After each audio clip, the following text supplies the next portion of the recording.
Growing businesses and finance professionals, you need Bill Spend and Expense, the free-to-use spend management software.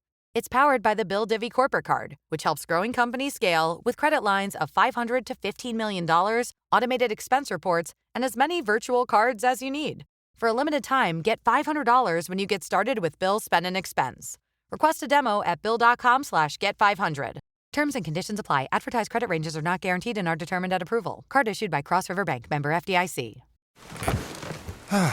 The comfort of your favorite seat is now your comfy car-selling command center, thanks to Carvana. It doesn't get any better than this. Your favorite seat's the best spot in the house. Make it even better by entering your license plate or VIN and getting a real offer in minutes. There really is no place like home. And speaking of home, Carvana will pick up your car from yours after you finalize your offer. Visit Carvana.com or download the app and sell your car from your comfy place.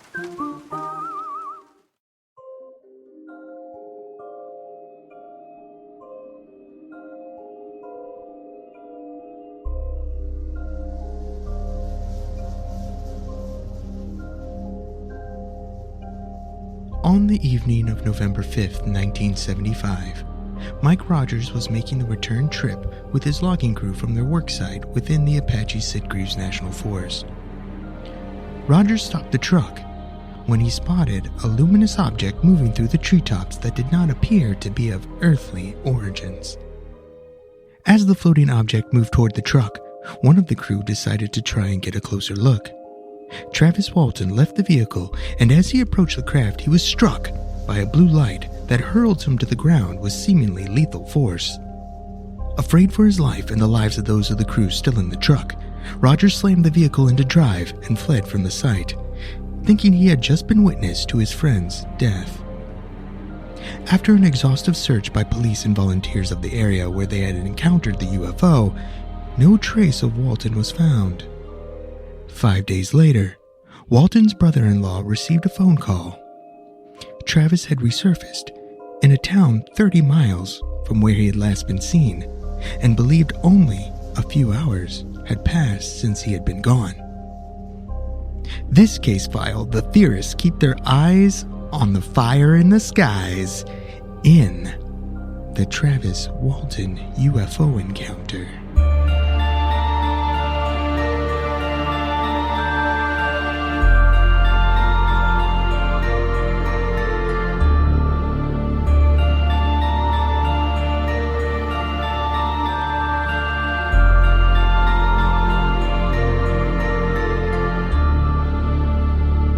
Welcome to Alien Theorists Theorizing Case File 98. The story of Travis Walton. Yeah. I'm Braden. I'm Zell. I'm Dan. I'm Andrew. He's back. He's back. Back again. Beans is back. Andrew, I know you got it. Before we get anything going, a little preface. Why don't you just give us a little tale from the east side? You want a little something? Little update, please. Little update. How things have been going? I've been gone for a bit, boys, because things have been a little wild. Things have been a little crazy. There's a new designer drug on the streets. Designer drug. Orange Crush. Orange Crush. But seriously, like it's been fucking nuts, man. People have been dropping like flies. And so like, I don't know if everybody knows, obviously you boys know, the big deal with the opioid crisis was the fact that they were lacing all the opioids with fentanyl, right? Yeah. And all it took was like the most minute little granule of fentanyl in the people's heroin to fucking put them down further than they could be ever with heroin, right? So people were dropping like flies. Everybody's panicking. Everything's crazy. And then it kind of died out a little bit. It hasn't really died out here. It always kind of stayed pretty consistent. But it was crazy. It was like within fucking 2 or 3 days, people just started dropping. And, you know, we have Narcan, which is an antagonist to the opioid. So fentanyl is opioid based. You give them enough Narcan, they come up out of this, you know what I mean? Out of this respiratory depressant state that they're in. Well, now that they've laced this drug with a benzo, and I don't know if you guys know what a benzo is, but it's like the same stuff that's in a lot of anxiety medication, and it's a sedative. Right. So what's happening now is they've put this fucking orange benzo in all their drugs. That's why they're calling it an orange crush. These people are going down with the fucking heroin that's laced with fentanyl. And then they have this heavy sedative on board. And we can reverse the fucking, the respiratory depressant state, but we can't reverse the fucking benzo. So these people are fucking zombies, man. Like, the emergency rooms are piled with these fucking people in this like vegetative state. And I'm talking like 10, 15, 20 of them at a time. Fuck. It's fucking nuts, man. Like, people are dropping like flies. It happened. The first case we had was 2 weeks ago. And since then, I myself, in the past fucking 2 weeks, have done 45 cases of this. Holy shit. Whoa. Wow. 45 fucking cases. It's been nuts. That is fucking crazy. Dude, it's nuts. And like, it's really crazy because you know what I mean? You get a chance to talk to these people and they legitimately think that this is purpose-based. They think people are doing this on purpose. So they have no Like, idea. there's a lot of, They have no idea that they're about to do it. It's just. oh no, They get that's unlucky. the fucking ridiculous part is these guys are vets, man. These guys are all ghetto vets that have been shooting up and snorting and bumping and whatever for fucking God knows how long. Yeah. They know their drug. They can look at their down, look at it and be like, I know there's fentanyl in there. And they still fucking bang it. They look at the drug and they know it's Orange Crush and they still do it because it doesn't matter. It doesn't matter because their need for that it way outweighs any risk. They need the fix. You know what I mean? Yeah, they don't give a fuck, man. It doesn't make any difference to them. Jesus. Man, Dude, how it's good are crazy. these drugs? That's what I Well, want to know. It's either that or is how much pain are these people in that they need the fucking relief from it. Doesn't, You know what Well, I mean? my Like, thing is like if the drug is meant to be sold, it's a really shitty drug. Then if it's like turning all these people into zombies, like well, that's- Dan, is it that's- or is it meant to like or is this some kind of drug that they're putting out there to kill all the homeless people? Well, that's what a lot of these people, honest to God, believe. Like, you pick them up and you have a conversation with them. They honestly believe that they're being killed off because they want to gentrify the area. sinister. And it's all coming from fucking China. And they think that there's fucking and you know what's right next. Well, Dan probably doesn't know, but what's right next to the fucking downtown east side, or what's right in the heart of the downtown east side, other than fucking Chinatown. Playland? Exactly. Playland? And that's Right? where it's coming through. I mean, I wouldn't. Well- it's not that far fetched. I think it would be like something because you said like Vancouver. It's got a real big like property kind of problem, right? They have a lot of Chinese people coming in and buying properties and driving Big time. a lot of the residents out, right? Dude, if you saw the fucking architecture that's wasted on the downtown east side, man, it's fucking crazy. Like, there's the most beautiful buildings you've ever seen that are just fucking shit houses, basically. Yeah. Just giant piss houses. That's all they are. It's fucking sad. It's actually crazy. It's got to rival, some of the worst homeless problems in the world. Oh, man. It's a hard in the civilized world. It is a hardcore solution. The Western that is world. really far to be like, we're going to murder all the homeless people by giving them. But I don't know. It seems like something they could drugs- probably do. If you, Dude. I mean, you already have that network. Well, put it this way. Established. Put it this way. If these drug dealers are making these drugs and they've noticed, okay, you know what? We're killing off some of our clientele, or lots of our clientele. Why do they keep getting fucking stronger? It's true. They keep getting stronger and stronger, and we don't have enough Narcan to fucking counteract it. Like, it's nuts. Weird. But I'll be honest, that's not even the most fucking impressive thing I've seen. Okay. Went to a call the other day for somebody having chest pain. Come banging on the door. Turns out we went to the wrong house. Guy opens up the door. His entire body and his entire fucking room. His room's not very big, but I shit you not. His entire body from head to toe and his entire fucking room covered in peanut butter. I'm talking like fucking lathered. Did he say got any jelly? No, but he's like he's looking at me like I'm the idiot for knocking on his door. You're He's the like, "What?" weird one. He's like, what do you want? Like, what's the problem here? I'm like, oh fuck, man, I don't know. Like, fuck. I have Sorry. no idea what the problem is. There's a problem here, but I don't know what it is. Yo, I was looking for a dog. I was worried about animal abuse, but that's just like, that's fucked up, man. Anyway, sorry for derailing it, boys. No. We can That's all continue good, on man. here. Good. Love those stories. Love the tales from the east side. Well, why don't we get right into some space news? I got a whole bunch here. One Zelly one talked about hidden. Oh, this is so old. I was about to say it and then I caught I the looked at the date. date. It was posted. I was like, no. Astronomers get a rare direct look at an exoplanet thanks to new telescope techniques. Oh, shit. And then the preface of this is, telescopes are more than just lenses and mirrors. Really? I was like, oh my God. The new kind of observation using optical Here you go, Braden. interferometry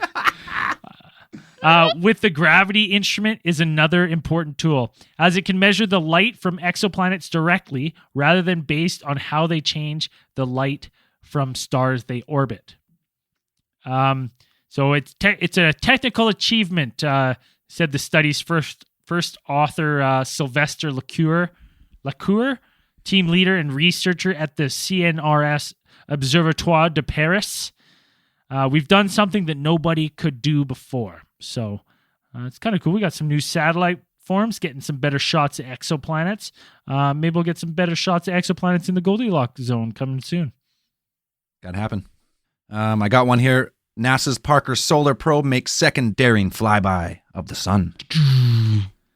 Awesome. This one's so surprising to me because when we first broke this and our names on that thing, Yep. I thought it was just crashing into the sun. I thought its mission was fly directly into the sun, and they were gonna take information along the way. So then when I was like, second flyby, I was like, that motherfucker didn't fly into the sun? It probably No, it's eventually. doing a bunch of circles around it. Eventually, it's going to get First, too close, and then it's then going to get burned up. But yeah, this one was 15 million miles away from the sun, or 24 million kilometers. And that is pretty much the same as the first one on November 5th. But they're hoping to eventually get it down to about 6 million kilometers. So still really far from the sun, but Yeah. closer I think than it's, we've ever been. It's like the fastest man-made object in the solar system right now. Yeah, it's going 343,000 kilometers per hour at the moment. Whew, just trucking. So what's that? 1/10 the speed of light, pretty much, isn't it? Or no? How fast? No one. No. What's the speed of light? 300,000 kilometers per second, something like that. 299,000 something. Anyway, Yeah. it's going. It's humming. It's going. It's going. It's cool. So, yeah. That's about right. About that, something like that. Well, it's 299,792,458 meters per second. So it'd be like, about 300 kilometers So per divide that. Yeah. Okay. Cool. This one's a cool one. Composite overwrap 3D printed rocket thruster endures extreme heat. So NASA, seeing if they can use 3D printing, they made a rocket thruster, tested 2,400 pounds of thrust out of the 3D printed copper rocket thrust chamber with composite overwrap to see if the uniquely made hardware could withstand the heat and structural loads from the testing. And it did. So that could mean... There's so much innuendo in that, and I can't get over it right now. Structural load. Thrust loads. Yeah. Like, it's, oh my 2,400 pounds of thrust. force. Yeah. Yeah, rocket thrust chamber. It's the sexiest space test ever. Yeah. And it could endure the heat. So that if this works and this is a viable models, it's sure going to cut the cost of making a lot of these things for space. Well, and that's going to lead to, as they say, they want to set up those 3D printers in space, mine asteroids or planets, and then build the rockets and shit in space, so you don't have to get away from the gravity. So it's way easier. Yeah. Yeah. Did you guys see the video I posted in Discord of the 3D printed robots they want to put on Mars? Like, 3D printing is going to get us so far. It's going to be amazing. It's going to be unreal. Well, there's a concept that one company's put forth of like they're gonna basically land a bunch of 3D print like mono wheel 3D printing robots on Mars, and they would have those robots basically construct like infrastructure and like shelters for like astronauts when they get to Mars. So everything will pretty much be prefabricated like when they get there, so they can start production and like they'd have these shelters kind of set up, built out of the Martian regolith, which is like the Martian soil. Yeah. And they would build these kind of dome structures that inside they would place the inflatable. They're going to build up like these inflatable kind of structures that would just like expand, and then they'd be kind of like self-contained or somewhat self-contained. And so you could put astronauts. So everything would be ready as soon as the astronauts land, which is huge because I've never even really thought of that for me personally. I was like, I thought they just land there and it would just like suck, and they just had to put everything together. But it's like, yeah, put robots on there. They could do everything, get everything ready. That's actually pretty cool. Humans land, just right to work. Don't have to build Yeah, it. you just had to turn stuff on, and you're like, Oh, ready to go. hello, robot overlords. What do you need me to do? That's cool. What do we got here? That's all I got for space news. Anyone else got space news? That's it for me. All right, let's wrap that up. Wrap it up. Why don't you fire up the Randomatron? I was digging the fan stories. Why don't you fire up another, see if you can hit genre fan story. Gotcha. All right, and we're thinking at it right now.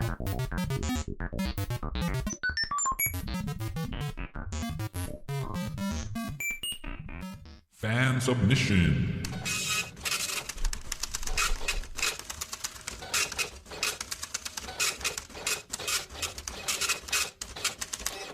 So, just a quick little preface there.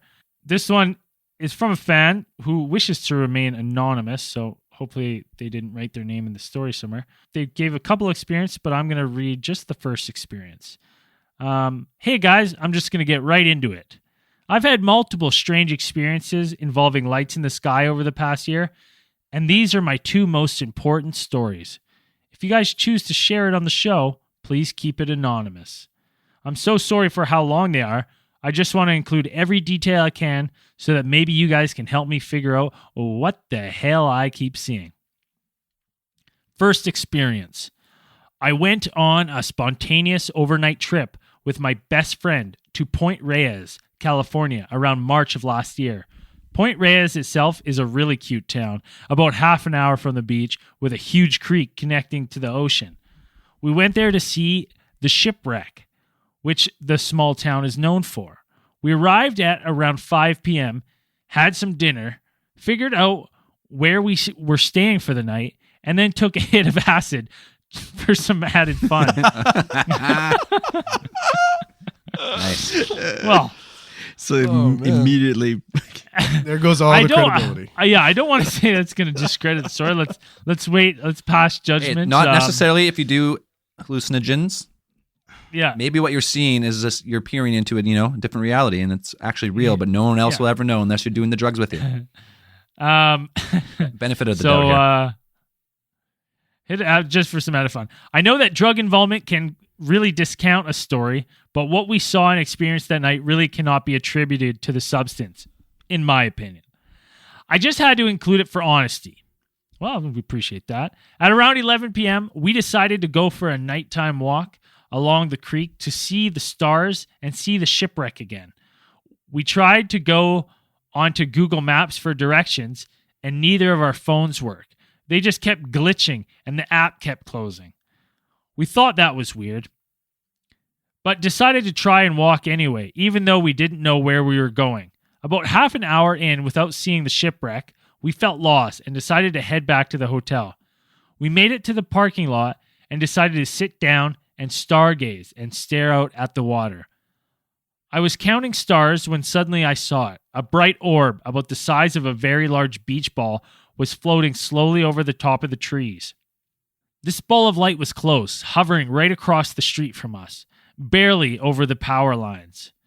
It was changing colors, alternating between a light purple and red. I got this huge wave of calm when I saw it, which is honestly one of the weirdest parts of the story to me. Very calmly, I pointed it out to my friend, asking him if he saw it too. and we kept talking to each other to make sure we were seeing the same thing.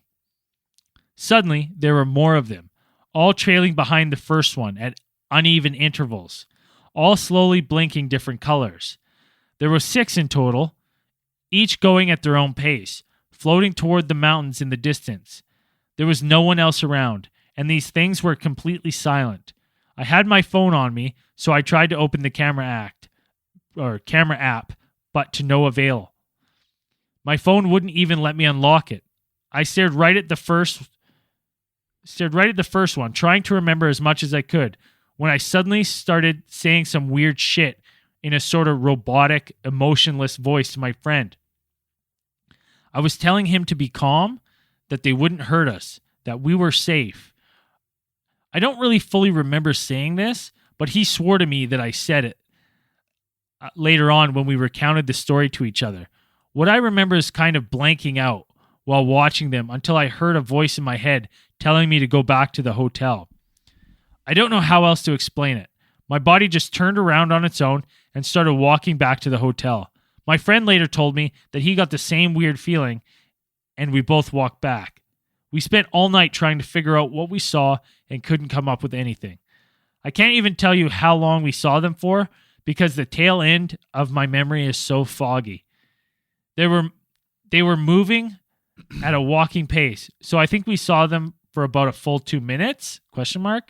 Both of our phones didn't work correctly until morning, and I have no idea how to explain that.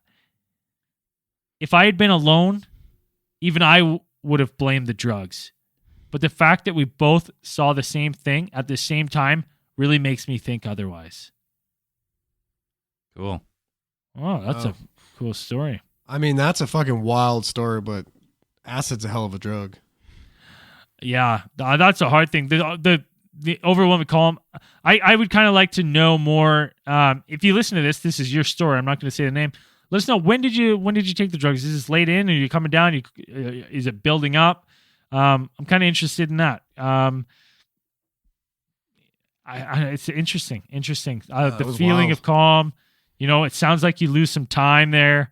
You know, it's got some. You know, it's just hard with the drugs. That's our thing. Yeah, but what about a lot of people who take hallucinogens all tell similar stories. So one of the theories is that when you take these, it's like a door of perception. And you're actually experiencing stuff differently than you would if you weren't on the drugs. So maybe you are actually seeing like some type of entity, but no one's going to believe you because like, well, you're fucking on drugs. But maybe it's actually the drugs that allow you to contact. Are opening the third eye or whatever. Or whatever, yeah. What, like interdimensional, like the doors of perception, whatever you want to call it. So that's one of the big theories, like especially people who do like DMT and like really powerful ones. Yeah, I guess you hear a lot of the same stuff. So I'd have to know what time of year it was, because if it's all floating at uneven intervals, like you could have actually been seeing something, not exactly, something supernatural or something beyond the veil or however you want to put it. But I mean, it could be something as simple as like sky lanterns. Could have been somebody just letting off a bunch of sky lanterns and they were moving through the sky, and with your altered perception, it just kind of looked that way. The colors kind of meshed together or whatever. But it could be something like that. I'd have to know what time of year it was. Maybe, I don't know if people do that. I know people do it over in like Thailand and things like that. But sometimes people do it here for certain things. So it could have been something like that. Could easily been that because when you're on acid, stuff does tend to blend in its own weird way, all into. It depends how much you do, I guess, but it can be quite profound, like how much stuff actually changes. So who knows? Cool story either way. Thank you for sending that in. If you got stories you want to send them, I'm not going to guarantee we're going to read every one, but we'll throw them in the randomatron. If they pop up, we'll give them a read. Just let us know if you want us to use your name or if we can use your name. And what you want us to keep censored. I see that this one came with a second experience, but maybe we'll save that for another time if it pops back up. Put it back in. Plug that one back in for part 2. Now, let's get into the Travis. And also, if you can keep the word photography or photographing out of your stories, Really help That us would all. be great. Any words over 4 syllables? Keep 'em up. Don't go that far. You'll break Braden's brain. So I'm probably gonna read. I'm gonna wear a reading rainbow shirt or like Hooked on Phonics shirt to AlienCon. I think. Let's talk. So Travis Walton UFO incident. What's this about, Dan? What do we got going on with what's up with Mr. Walton? Well, Travis Walton UFO incident is probably one of the most well documented cases of UFO abduction that we have. There's a lot of bits and pieces to it, and a lot of weird stuff happened during that time. But most people will probably remember it if the first time you saw it was the Fire in the Sky movie from, I think it was 1995, which was a great movie. I watched that movie when I was a kid, and it scared the shit out of me for like a week. Yeah, Could not sleep. The movie's loosely based because from my understanding and reading, Walton wasn't exactly impressed with Hollywood's rendition of his story. Yeah, I think it was a little bit different. But the guy who did direct it actually went on to direct a lot of stuff. He directed an episode of the X-Files. He did a couple episodes of the Expanse now. It's a good show. So I just want to point out you said episode because I'm always catching shit. I didn't even notice. When Dan's talking, I don't even pay attention. Out. Dan said episode, not episode. So let him have it, everyone. Oh no, you got me. Oh no. Dan, you idiot. Oh god. More like Dan blows. Braden swings and misses. Yeah, there you go. Well, I got to try to get mine in when I can. So let's go ahead and take everybody back to November 5th, 1975, when Travis Walton and 6 other members of his logging crew, which included Mike Rogers, Ken Peterson, John Goulet, Steve Pierce, and Alan Dallas, and Dwayne Smith. All these men lived in Snowflake, Arizona, and they were leaving a job that evening from a place in northeastern Arizona's Apache Sitgreaves National Forest. And that evening when they were returning, they're all in one truck. And on their way back in the sky through the trees, they described later what they saw as a luminous object that was shaped like a flattened disc. And as they recount it, Travis Walton was the first and only one to get out of the truck and actually approach the craft. Now, he kind of later people asked him, of course, like, whose first reaction is to see a flying saucer, and you're going to get out of the truck with your buddies and go look at it. There's kind of what I can see. There's kind of conflicting reports as to whether he did it again, like he was influenced in some way. Walton says that he just felt, odd, like he just wanted to get closer and see it. But when his friends kind of recount the story, they say that he almost moved. It seemed like he was moving against his will, like he was enthralled by some force or compelled to get out of the. Yes, that's what they said. But in like his account, like at Contact in the Desert, he tells a story, and he's like he says that his friends think that, but really he confirms that he wanted to do it for whatever reason. Yeah. So, I mean, yeah, there's some people who are like, hey, let's stay in the truck. And there's people who are, let me get out and take a better look. $1,000. I would be in the truck. Nope. No, $1,000 says fucking that's exactly what Mr. Conspiracy would do. 100%. 100%, man. He'd get out. Oh, yeah, 100%. You think you're fucking He'd tough? Get out and he'd full sprint. Yeah, full sprint. Fucking boys, you coming? You coming? Yeah. Not a fucking chance. Yeah. So as he got out of the truck and approached the craft, I guess he got pretty close. And what happened next was that he was described as being thrown to the ground by a bluish beam. And this kind of where the Fire in the Sky name comes from, because his friend said it looked something like a blue flame, and it knocked him out on the ground, gone. And his friends,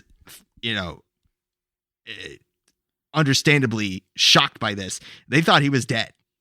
Well, yeah, He thought this thing had killed him. He described it as what he came to reason afterwards. He thought it was some type of static charge from the craft that turned into a blue beam. But yeah, he said he got thrown like 20 feet, and his buddies just took off because like, well, he's toast. Travis is dead. We're out of here. Yeah, I'm pretty sure he went like ragdoll when that thing hit him. Like, yeah, it's napped him back and boom, like they were sure that he was dead. Yeah, they're like, there's no way that he could survive. How would you explain any of that? Yeah. And to be honest, we would have left Mr. Conspiracy already as soon as he got out of the truck. Well, peace, bud. Right? So, like, I don't blame them at all. 100%. No. You see your buddy get blasted by some floating disc. You're like, well, we should probably leave and then we'll come back and pick up his body. We probably would have left him up there anyways, even if he didn't get hit by anything. Yeah. Hey, go check that out, buddy. Well, we probably would have done the exact same thing that the rest of the crew did, because after they left, I mean, they felt they couldn't leave their friend back there, and they went back to go look for him, but he was gone. They went back to the exact spot where they had seen him get dropped, and he was gone along with the craft. From here, you have the stories kind of diverge. You have his friends talking about what happened afterwards. Immediately afterwards, they went to I think the closest town to where they were, the closest gas station, I believe, and they contacted the local sheriff's office. And here, the sheriff's office, they called and made a report to one of the deputy sheriffs that their friend was gone. They tried to recount it as best they could, exactly how they had seen it. And I mean, you can imagine how a small town deputy sheriff would kind of react to this. You guys fucking murdered him, didn't you? That was the first thing on his mind when he got there. When they finally got, like, the sheriffs actually got out there, the deputy sheriff said when he got on the scene, like, he saw the men and how they looked, and they were in various, sorts of disarray. Some of them were just kind of walking around with the shocked look on their face. Two of them, I think he said 2 of them were crying.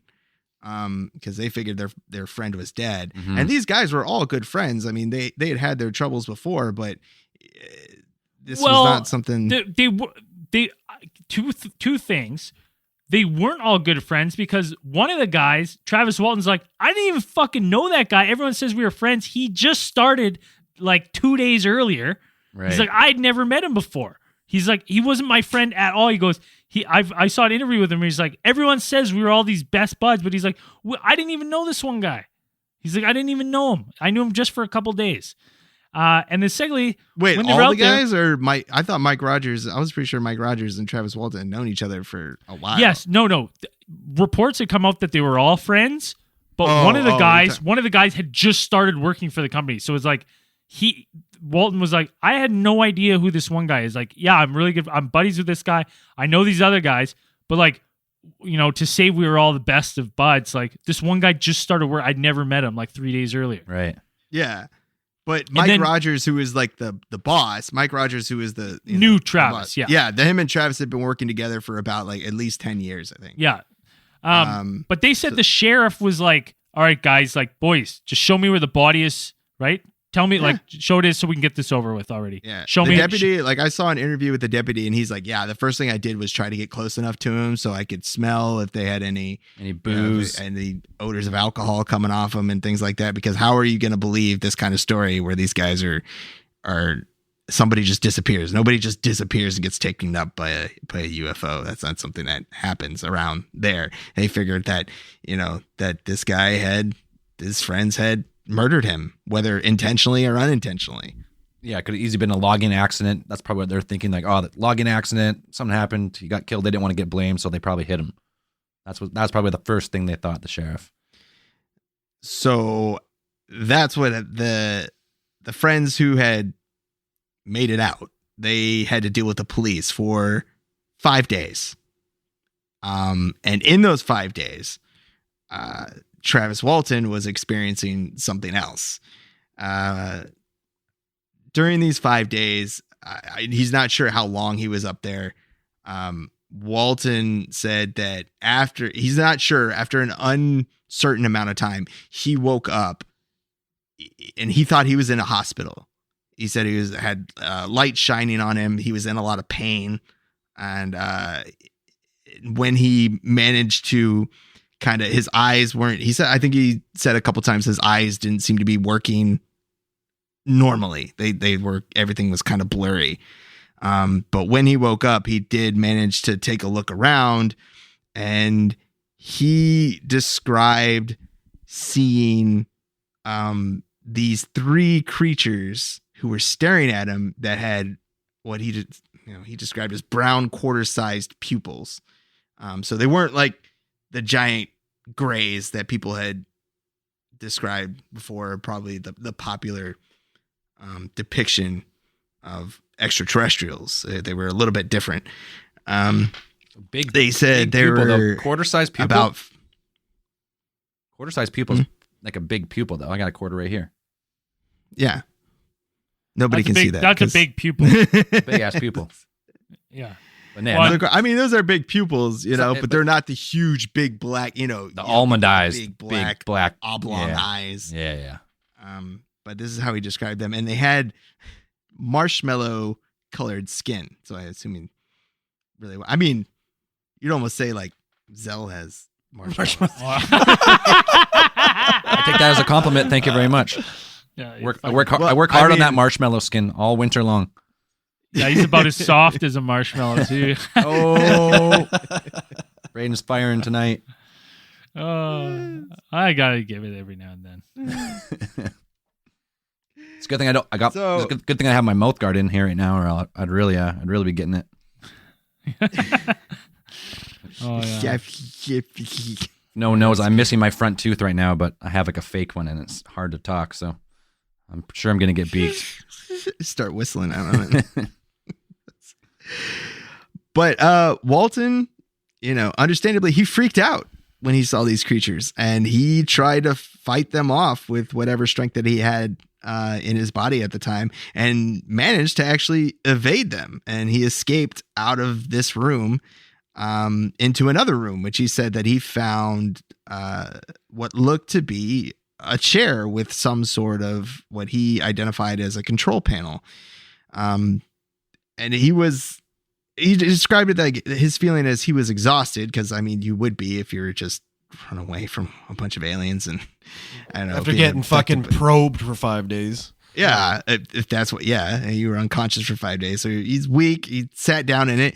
And he said that when he sat down in this chair, a collection of lights filled the room. And I believe he referred to it as the star room. And he felt like this was some sort of, display for some kind of star map, which it could be. I mean, you see it in science fiction all the time. There's kind of like a navigation room where you kind of sit in a chair and you can kind of move it. And he said there was even a lever on the side of the chair that you could control the star map. And that was displayed in front of him, which is kind of something that has been a concept before, but I don't think it had really been in, this was 1975. I don't think they really had kind of this stuff in popular culture and things like that. Right. Wow. When did Star Wars come out? Star Trek. But they didn't have that. Not even in Star Trek, they didn't really have something that you just like move the star things, guess not, no. like an actual holographic display. Holograph of the universe or the galaxy. Or right, like system. a 3D holographic display of the universe or, galaxy or whatever. I don't think that was really a thing that existed in kind of popular movies or things like that. They didn't really have those. Now, after he had kind of played around with this display, I guess, he heard a sound behind him, and he says that he reported that he turned and he expected to see those same creatures that he had just escaped. But he described himself feeling pleasantly surprised when he saw a tall human figure wearing what looked to be blue coveralls with a glassy helmet. But it seemed to resemble a normal human being. But he didn't really realize until later that the man's eyes were larger than normal and they had a bright gold color to them. Weird. Ooh. So different looking than the three creatures that he's seen in like the operating room or whatever. Right. So completely different, taller, look like to be sized as like a normal human. He tried to speak to this entity, but he said that he couldn't understand it, or it tried to speak to him as well. Like they tried to converse, but either it was speaking a different language or he couldn't understand it through the glass helmet it was wearing. But it did manage to communicate that he should follow him. And he followed I'll refer to it as a man, down the hallway, Don't assume it's... into a larger room that Walton said seemed to be some sort of hangar. Yeah, like carried other craft in it, pretty much. Sometimes like an aircraft carrier, but spaceships.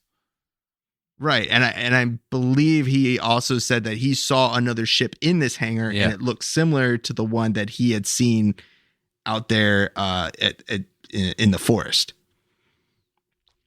Yeah, it's crazy. So it's like this was some kind of, whether he was on the original ship or the ship had retrieved him as something. You could kind of put all kinds of stuff together. But It's on some sort of carrier mothership or something. right. And after visiting this hangar, this entity, this man, led him into another room, which he reported contained 3 more humans, or people who looked human. And it was a woman and 2 men. And they also looked the same as the man who had come to get him. So they had the strange looking features, the strange eyes. But these people didn't wear helmets. So Walton immediately said he tried to ask questions of them because, why not? And he said they didn't respond to him. They just kind of gave him a dull grins, and then they led him by his arm to a small table. And once he was seated on this table, he said that one of the women held a device that looked like an oxygen mask, and she put this on his face. And before he could even try to fight back or realize what was happening, he said he passed out. Out. Didn't even ask him to count back from 100, just out. Chloroform. Boom. And meantime, this is going on. It's 5 days. They have like search and rescue going, looking for Travis. The sheriff. Yeah, like we got UFO. over 100 people. Yeah, we got UFO researchers now coming in. Like this has gone like worldwide news. And yeah, they had a real manhunt going on. They had tracking dogs out. They had every kind of resource you could find on for a good sized manhunt, and they couldn't find anything. They didn't even find a trace of them. Yeah, like tracking dogs, like police tracking dogs, are no joke. No, they'll get you. You bring those things out there, they will find you. This is one of the things when people debunk this one, right? They're like, oh, there must have been at least one other guy in on it, and like they did it for the money for like to get UFO of the year or UFO case of the year or whatever. But to have no trace of Travis anywhere with tracking dogs and like 100 people and like helicopters and like search aircraft.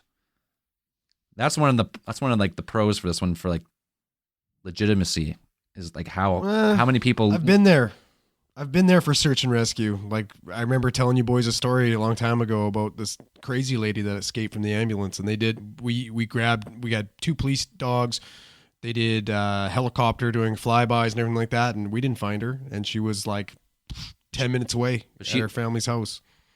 It was in the morning. Yeah. She was up making pancakes. You still found her. How'd you figure out she was at someone's house? That was the girl making pancakes in the morning, wasn't it? Yeah. The demon girl? Yeah. Yeah, like I don't know. She was still found. Yeah, the family found her. Had nothing to do with the dog or the fucking spotlights or anything like that. Or the helicopter search and rescue. I just still think it's like, it's just, that's a hard one. Like they didn't even find trace. Like where they said it happened, they're like, there's nothing. There's nothing. Like basically, like if he wasn't out here, that's what they're saying. Well, the only way it could have been fake is if the whole crew was in on it. The whole crew had been the whole crew. The whole crew had to be in on it. Well, and that's police were starting to think that because they were thinking that the group was concocting a cover up of like an accident or a homicide. Yeah, but like I heard reading other places, like you could have come up with a way better than aliens. If that was the case, a way better story than aliens. You could have been like, we saw an animal and some animal grabbed him. Well, are we getting into debunking this, or are we still going to talk about it? No, not debunking yet. We're just saying that. Okay. They were searching for 5 days, no trace. They're pretty much ready to give up. And then Walton turned up. boom, he's back. All right. Walton says that he woke up on the side of the road in Herbert, Arizona, which is 30 miles southwest of where he had been last seen. And he said that he remembers seeing the craft close its door and float away into the distance and kind of take off. So he had seen the craft actually drop him there. And so Walton ran into this town and he tried to find someone to help him, but he said that the town was virtually empty. And he ended up having to get in touch with his brother-in-law at about midnight, 5 minutes past midnight. And then about an hour later, they managed to come get him, and he was back to civilization. And the brother-in-law was one of the guys on the crew. Well, Yes? Well, Yeah. was it No, his, no, was it he his was, brother-in-law at the time? Because I know he married that guy's sister, but I wasn't sure if they were already Yeah. married at the time.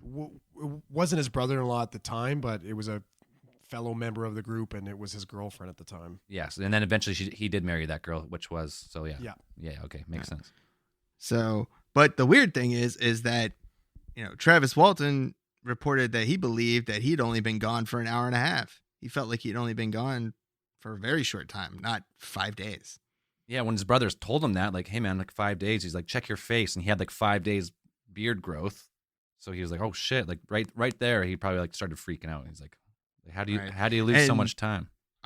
And during the time that he had been gone, and the police were still trying to figure out what had happened to Travis, they had administered polygraphs to members of the crew. Yep. And they all passed those polygraphs. Now I know a lot of, polygraph stuff has been debunked mostly. Almost 100%, it's not even really admissible in court anymore. I don't think. It's kind of junk, but just the fact that they were like, okay, we'll take it. And then they weren't, even back then, they weren't even be like, why would you, I can't really explain the reasoning why they would be like, okay, we'll take a polygraph test. And like, it shows that we're telling the truth. It did show, I think, for the most part, and then some of them were, because a lot of this stuff is taken from his book, a lot of the accounts of the polygraph. But like when I was building houses, I built a house for a homicide detective who was the polygraph man. So they still use the polygraph. The polygraph man. That's what I told him, because he wanted me to hook me up to it, and I was like, no way, man, hell no. Because they give you sort your lies out. I was building. They give you the Polygraph option, man. right? Like they'll give you the option. Like, do you want to take it?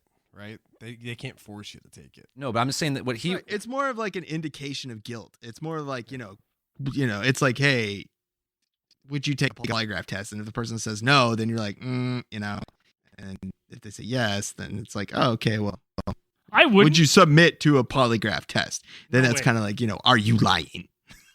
Let me tell you something what the polygraph man told me. He's like, yes, the polygraph is not really admissible in court anymore. Like, you can't convict people based on polygraph tests.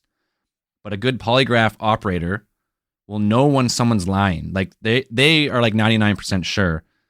But because there's been so many botched cases, and like precedent of like court cases over the past like 40 years have made it be that you can't use the polygraph anymore. But a good polygraph operator, this guy's telling me, unless you're like a master of like how to beat the polygraph, like this guy will know within like a dozen questions, like exactly like pretty much your whole life story, Totally. Well, from what I understand, it's the person himself is the actual lie detector. Exactly. Right? Like the machine is reading your vital signs, right? Like your heart rate's getting elevated, you're getting agitated. That's what the machine's reading, right? Yeah. And like they say, the only people who can truly beat those are psychopaths, people who believe their own lies. Just no emotion. Yeah. Yeah. It's not a lie if you believe it. Yeah. Or you're loaded up on fucking Valium. But Who yeah, was it? always, Somebody was saying to beat a polygraph, like you should you keep like a pin or something, like you could keep like something and like jam it into your finger like while you're taking it. Something weird like that. People say, like, Because then it basically throws everything makes off. it makes it all inconclusive, because all your answers are going to be elevated, right? Yeah. Yeah. Exactly. So it's so all his buddies seem to pass. Pass or inconclusive, the results. So there's no like automatic fail. They're just like either pass or it's inconclusive. We can't really tell on the polygraph. Yeah. So what do they do when Travis shows up? Throw him on the polygraph. For sure. Right? Immediately after they get him, right? He doesn't have any real time to kind of process what's happened or what's going on. And the report is that he failed that lie detector test. Well, the thing was with this though is they went to, it was one of these like UFO researchers told them to go to this doctor if he turned up or whatever, if they found him. So they actually went to this doctor like up in Phoenix before they actually went to the cops, and the cops didn't find out that Travis was found until like the media got a hold of it, and they're like, "Oh, what the fuck?" And the doctor, you can use that term quite loosely because from what I understand, he was a hypnotist. Yeah, he turned out to be a hypnotist and kind of, he wasn't an actual like, medical doctor. It's like the doctor from Simpsons. The quack, yeah. Doctor, I use that term loosely. Yeah. So he was... That's unbelievable. Well, it's like Futurama. I've got a PhD in homeopathic medicine. You've got a PhD in baloney. Yeah. Did he ever say the thought process of going straight to this doctor? What, to get the hypnotist? To get the regression? Yeah, sorry, the hypnotist. They were going to do the hypnotic regression thing. I believe Travis Walton was familiar with the Betty and Barney Hill case, and he was familiar with kind of the regression hypnosis, getting the full story out of what happened. And I didn't get too much into the what his whole mindset was into going into that, but it's just like you want to know what happened. Well, he was after this all happened, like if it came out that like he was into UFOs, like what 22-year-old kid wasn't at the time, right? So he was aware of Betty and Barney Hill and like regression hypnosis. So that goes. A lot of people use that for the debunking, like, oh, it was pre-planned to go to this doctor and get, regressive hypnosis before. Like they didn't trust at this point they didn't trust the government, I guess, or the police. Right. Well, wasn't his dad supposedly abducted by aliens, and that's why he's no longer in their life? I don't know. Apparently, that's why. That's what I remember reading an article, and they're saying that his dad was abducted by aliens, and ever since then he was obsessed with aliens himself. I had read that his family believed they'd seen numerous UFOs. I didn't read anything about his dad necessarily being taken, but I did read that he was obsessed with the idea of alien contacts. Right, and one person who really harped on the whole thing where they had kind of found out he had an obsession with UFOs and was familiar with the Betty Barney Hill guy was one ufologist named Philip Klass. And Philip Klass was one of the kind of big UFO debunkers at the time.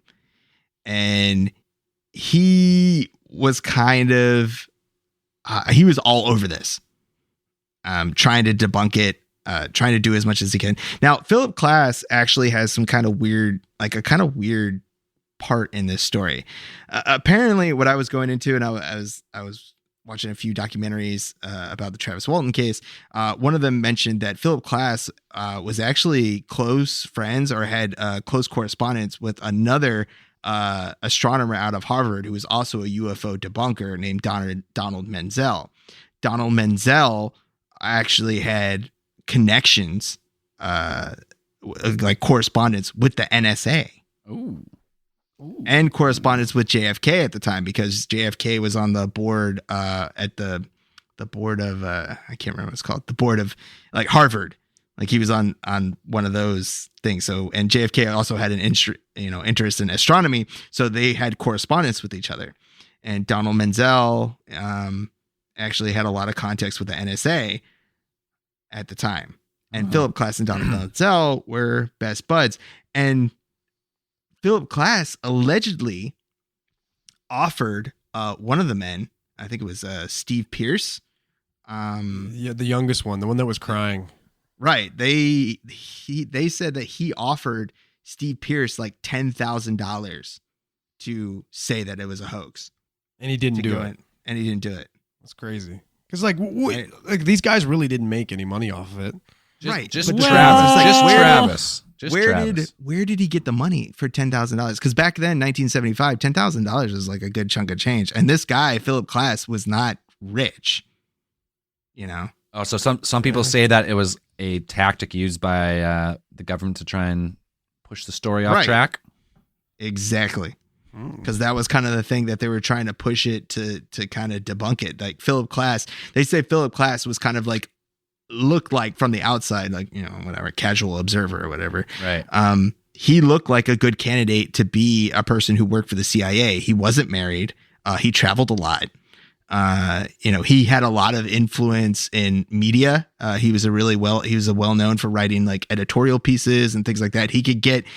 Had a lot of good credibility.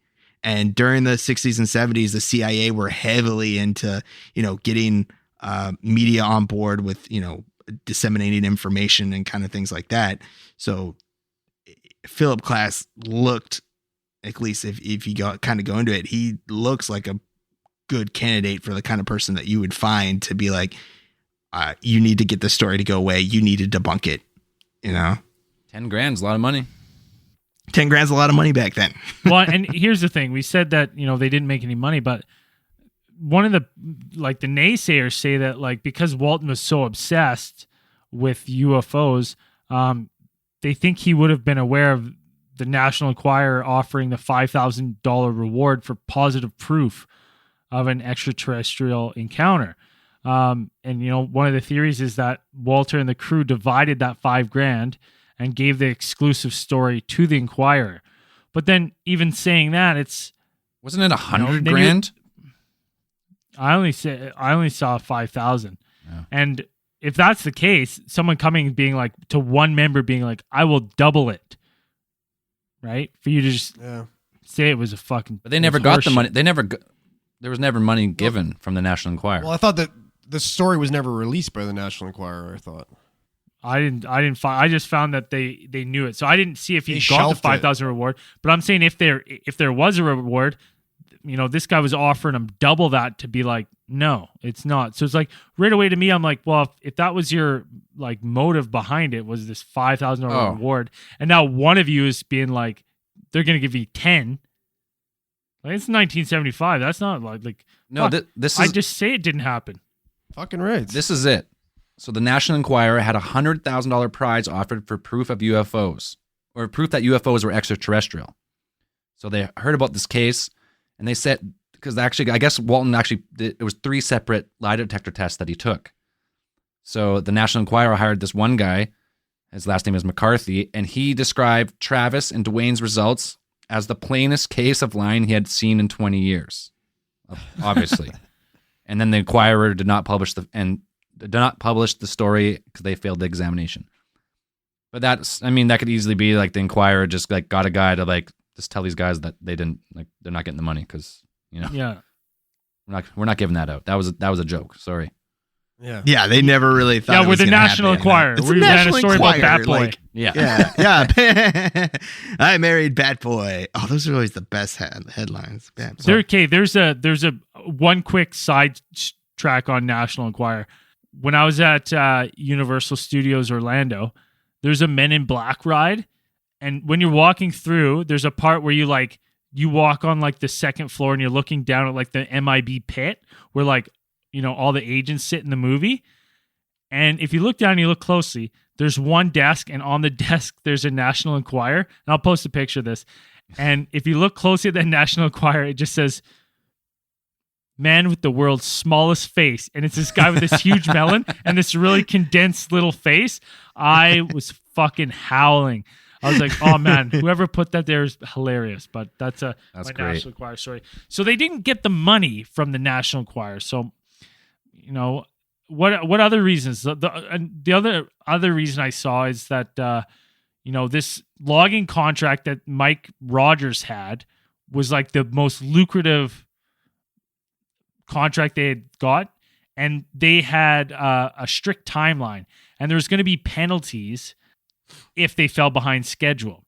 So they were working crazy overtime to try to, like, you know, keep on schedule, and it was looking bad for them.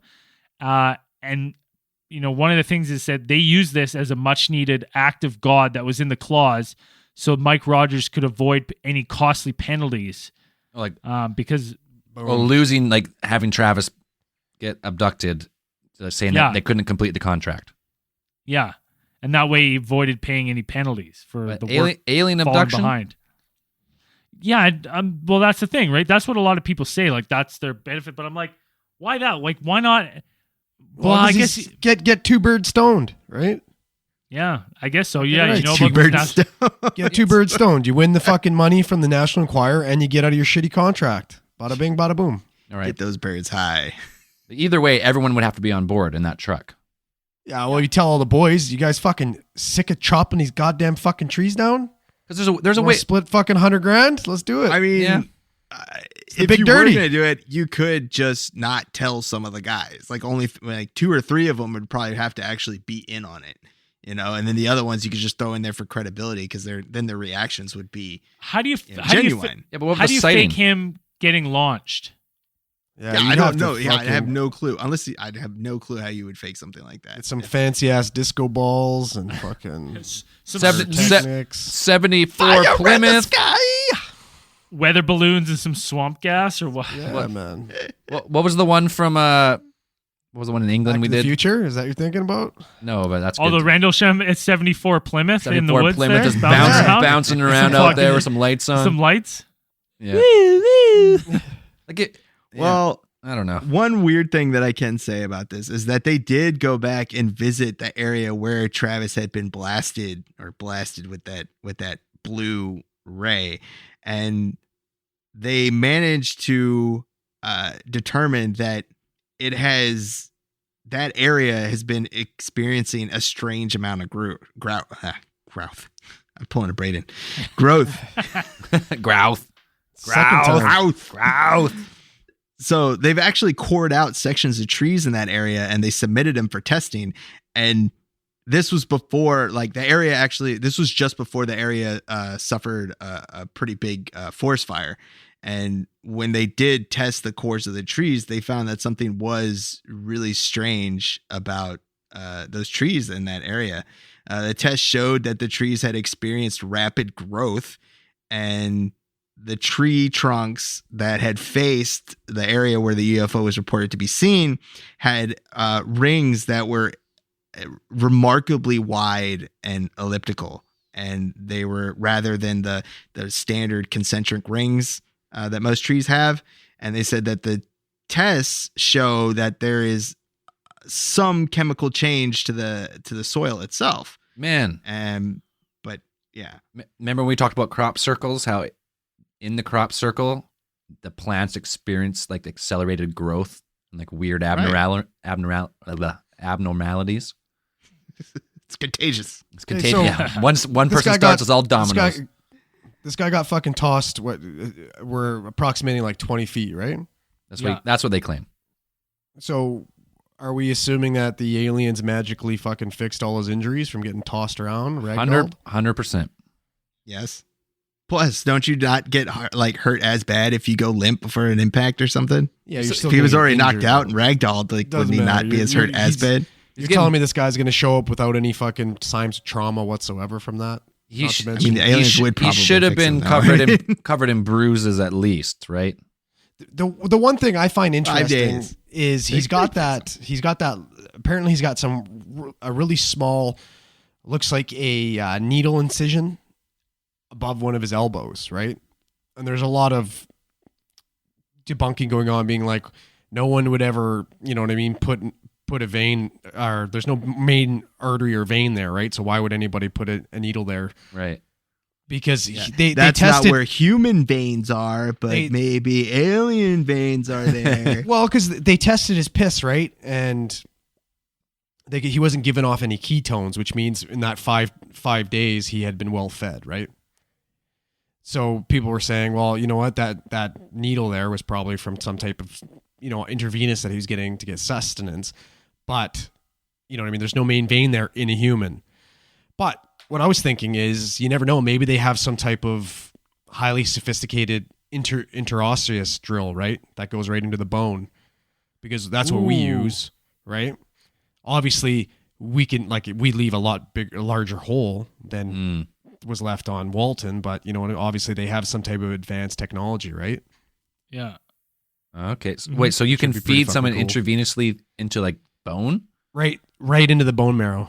Is that If we can't get an IV on you and you're fucking bleeding out and you need fluids now, we'll go right into your right below your manubrium. We'll go right into your tibula. We'll drill, fucking zip, push some fucking lidocaine, and then there you go, you're ready to go. I did not know that. That's crazy.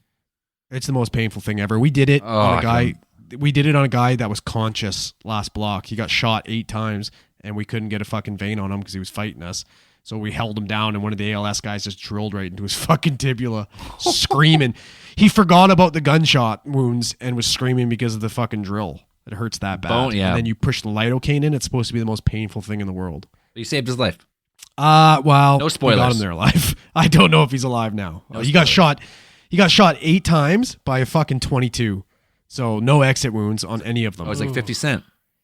Yeah. Well, it's all ricochet though, right? Because it's 22. 50 Cent got a lot of through and through. Through and through, for the most part, if you don't hit anything vital, you're going to be okay. That's better. 22, there's no exit wound. So that fucking bullet is just ping-ponging inside you. Also, shredding you. Hits your rib or something and just bounces around in there and who knows what. Just fucking bounces, ping-pongs inside you and fucking just shreds you. That's why I've always said for my zombie gun, for the zombie apocalypse, 22 with a box magazine of like 100 rounds and just aim for the eyeball and then just bounces around the skull, kills the whole brain. I win. Totally. I win. I win the zombie. I win the zombie apocalypse. Game I over. win the zombie. Fireball. High score. So what's everyone's thoughts on this one? Is it a hoax or is something really happening to Travis in these woods? Well, you know what I think? It's bullshit. You dig into this guy's past a little bit. Like you listen to a little bit of that Class guy. He did a little dig in his past. This fucking Walton guy was writing bad checks, was fucking found guilty of fraud. He partaked in a lot of fucking recreational activities like acid. He was obsessed with fucking aliens and stuff like that. So am I. You're not doing anything fraudulent, Zell. Yeah, but Zell, you're not writing bad checks. Right? You're not doing anything I'm fraudulent. not writing checks at all. You know what I mean? So Andrew, you calling hoax? I'm calling bullshit. So you're thinking that he did it to try and either for to get out of the logging contract, or for the money for the UFO case of the year, or both? Is that what you're saying? I'm telling you, he was trying to get fucking 2 birds stoned, and if it didn't work out, it was all water under the fridge. Have you been watching the Trailer Park Boys cartoon? How can I not be? It's amazing. It's so good. 2 birds stoned. Now, I think this is a tough one for me because I'm like, there's parts of it where I'm like, it's very weird. I'm like, it's hard to get that many people on board, especially someone who's new to a crew. Like, you know what I mean? As soon as you're getting the police involved and they're like thinking that you murdered someone, if you were new to this crew and you'd be like, yeah, I don't really know these fucking guys. You know what I mean? Like, what's your loyalty to this lie? Especially if cops are all of a sudden being like, we think you murdered him. Right? Like, you'd be like, hell no. I'd be like, absolutely not. I'm not. These guys told me to lie. This bullshit. He's hiding in the fucking woods. Yeah. And that doesn't happen. That doesn't happen. So then I'm like, okay, so then like maybe let's say just Rogers was in it or just a third.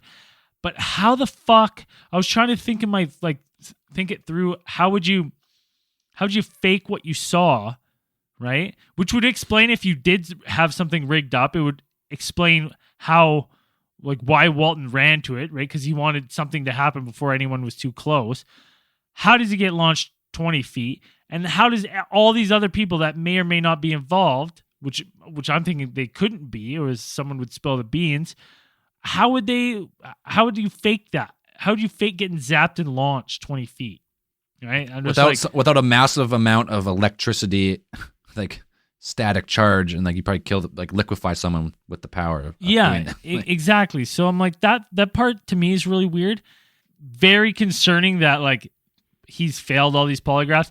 He even was on that show and like whatever 2008, the moment of truth, and he failed the polygraph test on network television in 2008 when they asked him about it. So that's like hard, but part of me thinks is because maybe something like this did happen to him, something happened in the woods, but then maybe he's lying about the extent and he's maybe fabricating the story. Like maybe he's, giving it the Hollywood treatment himself, and that's why they're keep catching him lying. But something did happen, but maybe it wasn't. Maybe it's just missing and lost time, right? But he wants to account for all this stuff, so he's giving you all these other details that maybe aren't necessarily true. All right. So you're like you're it's plausible, but you're not convinced. Is what you're saying? I think something weird happened in that woods. I don't necessarily believe Travis Walton's account of it. I believe the other 5 guys, but what he says he remembers in the spaceship and shit, I don't believe any of that shit. Because he only remembers that through hypnosis, does he not? Yeah, that's why I don't put any weight to that at all. 0. So what happened on the spacecraft is who knows. Yeah, I believe he woke up 5 days later and was like, where am I? What happened? Holy shit, I was abducted, right? I'm going to cash in on this. Oh, this is my payday. No way. And then I think started lying from there. All right. I'm going to go, I'm on a similar route as that. I think it seems very improbable that all these guys are in on it. So something happened to Travis. And just like with a lot of these cases, maybe like if you weren't there and you couldn't experience it, you just can't believe it no matter what. Like, all right, maybe if he got zapped by the craft, which this is the only time that I think we've ever heard of someone getting like physically hit by the UFO or like its defense mechanism or whatever this bolt was. So to have like all your buddies in the crew, even though they're not all like his buddies, but they're all, like it's your work buddies, it's your work crew, right? For them all to be on board, and no one's ever really come out and be like, yeah, we're all in on it. No one's ever really come out, right? It's always just been like there's inconclusive polygraphs and failed polygraphs. But if we just take out all the polygraphs, no polygraphs, the guy was gone for 5 days. No one knew no one knew where he was. They were searching. He ends up 30 miles away with with like a 5 days beard. And like they confirmed, like through the investigation, they actually confirmed that he did make the call from the phone booth. Like he did make the call at that same time. So for me, I mean, I fucking alien abductions are like cheap. I love them. You want to believe so bad. You want to believe. And like as a lot of these cases go, like say he did get abducted and this like maybe he doesn't really remember what happened. And the hypnosis is just like his brain trying to like put it together what happened when he was unconscious. So maybe all that's not real. I think something happened to him. I don't know if it was fucking it's some like the world's full of like unexplained phenomena. Maybe like it was not an alien, but maybe like something like some weird like all lightning even some weird atmospheric static charge fucking nailed this guy. And they all thought he got fucking killed. They ran away, and like he got up, he stumbled away, like he had fucking 5-day amnesia, and he woke up 5 days later in a different town. He's like, "What the fuck?" And like everyone's like, "Oh man, you got abducted, but you need to go to like regressive hypnosis." And he did that, and his like the brain's a creative organ. Maybe like the brain just filled in his whole scenario for him. Well, and his love of aliens, right? Yeah, like obviously he was into it beforehand. Like he knew everything about it. He was a fan. Like just like we were at 22, I was a fan. If that happened to me, I was like, I got abducted by an alien for sure, 100%. Even though I wouldn't have known if I did. So that's what I think. I'm not saying it's a complete hoax. I'm just saying maybe. And then a lot of these times when this stuff happens to people, they do see the dollar signs in the end. They're like, oh man, hey, we'll give you a book deal. Write your accounts, biography, $100,000. The tour, the circuit tour, and all the UFO conferences. Contact in the desert, and then boom, that's your career now from one event. So I don't know. I'm not saying it's a complete hoax, but I'm not fully convinced that it's told maybe exactly how it happened. Dan, what do you think? So I could really go like I'm more leaning towards it did happen. He did get abducted. My theory is that if I were these extraterrestrial entities, here's what I think could happen. That forest that they were working in, that national park, is actually part of one of like the largest uninterrupted type, I think it's deciduous or pine forests in the world. Yeah. It's remarkable. It's unique. So perhaps this was some sort of kind of like cataloging vessel, not the one that he ended up waking up on. The thing that he did see was perhaps some sort of like scouting vessel. Like that was a unmanned vehicle. So when he exited their car, it identified him, wasn't sure if he was a threat or not. And then, hosed him with the incapacitating beam or whatever it was. When it actually recognized what he was, when his friends left, maybe it took a closer look. And these aliens, maybe if they're benevolent or not, decided like, oh man, we really effed up. Like, maybe we should fix this dude. So maybe they took him on board the ship. The creatures that were examining him in the first place, I know we talked about it before that, the smaller aliens are kind of grays, or perhaps some kind of like they're either biotechnological organisms or something like that. They're used for, because you wouldn't want to, if you had like little robots that could do the job of kind of examining, what could possibly be a dangerous organism or something like that, or has any types of pathogens or, whatever, you don't know. You'd send in little tiny robots to do the job. So they have these little guys examine him. He manages to escape. Maybe that wasn't part of the plan. They identified him as not a threat. And that's when the other alien kind of comes in there and says, hey, tries to talk with him, calm him down a bit, give him a little tour, maybe. Shows him the hangar. That's what kind of gets me, is the hangar, and that he sees the ship that he saw in the woods. So I'm figuring that sort of like scouting vessel from the mothership, if you will, I guess. All right. They knock him out.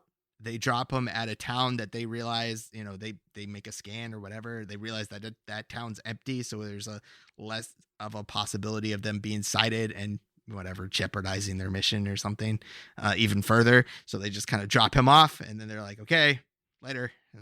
Peace. Get out of there. So I'm kind of with Braden too, that maybe he either is embellishing some parts, or even the regression hypnosis, like there's some influence from his subconscious kind of influencing what he saw or what he's describing. So maybe it's not 100% accurate. So he's not really sure when he's telling the truth or not, but perhaps something did happen and the events are somewhat close to what he describes, but not exactly true in the truest sense. So it could be something that's kind of what I'm thinking. When I watch these guys like tell the story, maybe, it's been like 30, 40 years. Yeah, long since this happened. And maybe they're just really practiced at telling the story. But when you do see them tell the story, they don't seem like they're telling that. They don't seem like they're lying. They just might be really good at it. I don't see like these are the most, these are the biggest liars I've ever met. Yeah, that seemed a little extreme. And this was a big thing. Like this was a big, huge thing. And I wouldn't be surprised if there were, government influences being like, we need to downplay the story. We need to do everything we can to debunk it and whatever. Do everything they can to discredit that story. Hear that.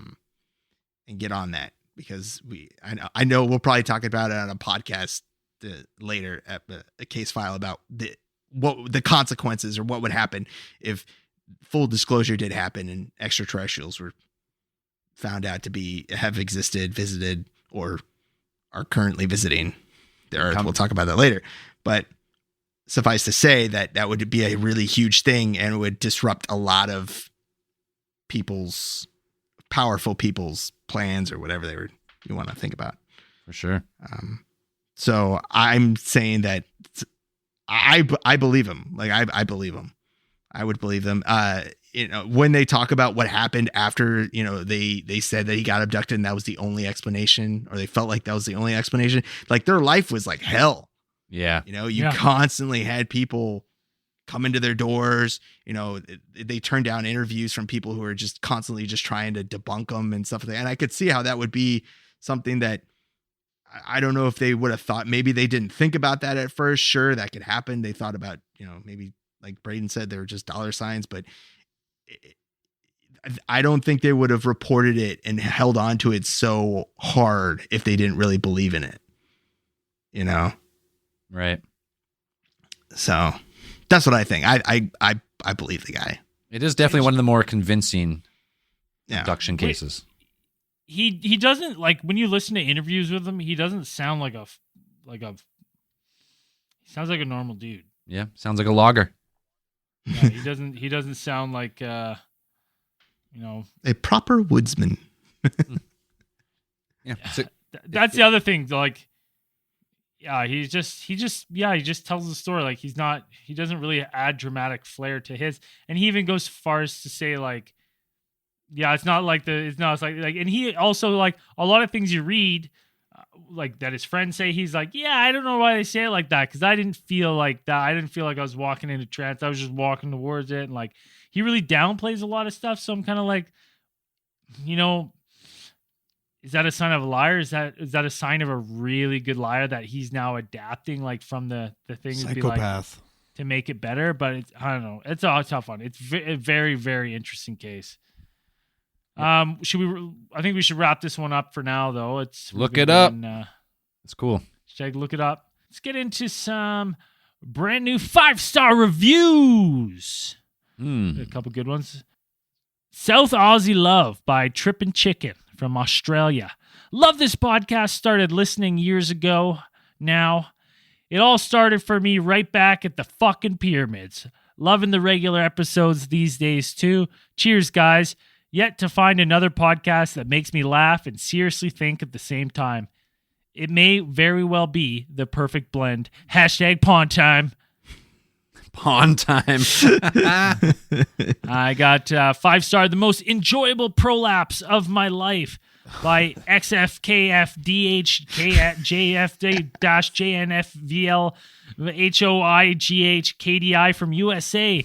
These guys talk about alien theories with the same elegance and grace that Ron Pawn combs his mustache. You guys should be Canadian ambassadors to America. We should. Sign us up. You hear that, Trudeau? Sign us up. Come on, Trudeau. Any Facebook reviews there, Zell? It's got one nice, simple new one from, let me get this right, Sir Boosington. Just started listening today. Started at episode 1. Love it. So you'll hear this in who knows how long. But welcome to the show. Oh, good. We've got some new Patreoners. If listen, we've been preaching Patreon forever. It's awesome now. When it first started, we didn't have lots. We got tons now. Constantly coming out with stuff. And you're supporting your boys. Helps us do things like AlienCon. It's going to help us do move into live shows soon, because we're starting to get to that point where we want to start planning those kind of things. So get on our Patreon, help us, because maybe it'll help us get to a community near you. I see us do some live podcasting. Got some new Patreons here supporting the show. We got Matt, Dim Boots, Shaylee Austin. Who else we got here? Spicoli, Kaylee Welch, Anthony Joubert, and Kyle Holiday, Ruben, Tina. Oh, we already read Tina. Palma Chan. Boom. And yeah, thanks, guys. Really helps the show. It helps the show grow. Helps us do cool things with the podcast. What else we got? Zell, you got a prolapser of the week? I do got a prolapser of the week. This week's prolapser is Oriana. She's been on our social media, and she signed up for Patreon a little while ago, and she has been super active. She's like a climate scientist. She seems like it, at least. She gave us a bunch of stuff about climate change. She's always on our Discord, and she's just a certified OG prolapser. So, Zell's prolapser of the week, Oriana. Thank you so much. Yeah, just one last thing. We've been doing this thing on our Discord. If you join our Patreon, you get access to our Discord channel. I did a little campfire chat where we just kind of anyone could jump on, talk about conspiracies. A lot of people had some good stories, so I'm looking to do more of those. It was a lot of fun. Zell, you even popped in for a little bit to the campfire. We went on, chatted with a bunch of people, just talking conspiracies, all sorts of stuff for like an hour. So that's something you're into. Get on our Patreon and get access to Discord. Anything else, guys? Anyone want to plug anything? Yeah. My band, Lucky Monkey, is going on tour. Come see us at a city near you across Canada. United States tour to follow, in like 5 years. We'll figure it out. But it's hard to get down there. It's hard to get across the border. You got to get like a fucking visa and all this shit. But if you have never heard my band, I'm putting a new song at the end here. We just released this one. It's called Traces of Love. And if you're a fan of 70s rock and roll, you might find that you dig this one. As we always say at the end of these things, keep those eyes on the skies.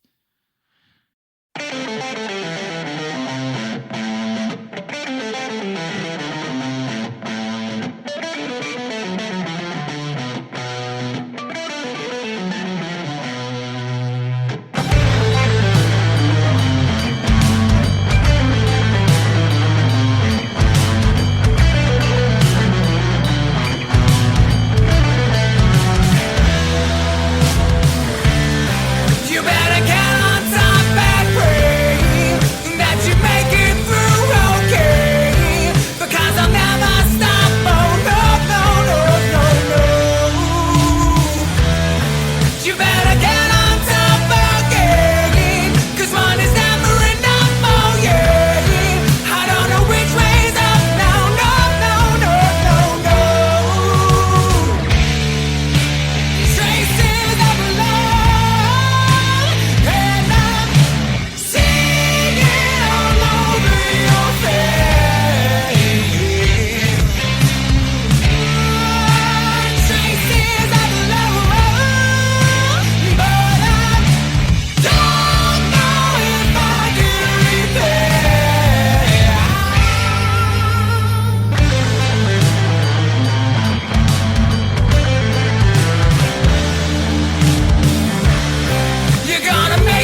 The comfort of your favorite seat is now your comfy car selling command center, thanks to Carvana. It doesn't get any better than this. Your favorite seat's the best spot in the house. Make it even better by entering your license plate or VIN and getting a real offer in minutes. There really is no place like home. And speaking of home, Carvana will pick up your car from yours after you finalize your offer. Visit Carvana.com or download the app and sell your car from your comfy place. The comfort of your favorite seat is now your comfy car selling command center, thanks to Carvana. It doesn't get any better than this. Your favorite seat's the best spot in the house. Make it even better by entering your license plate or VIN and getting a real offer in minutes. There really is no place like home. And speaking of home, Carvana will pick up your car from yours after you finalize your offer. Visit Carvana.com or download the app and sell your car from your comfy place.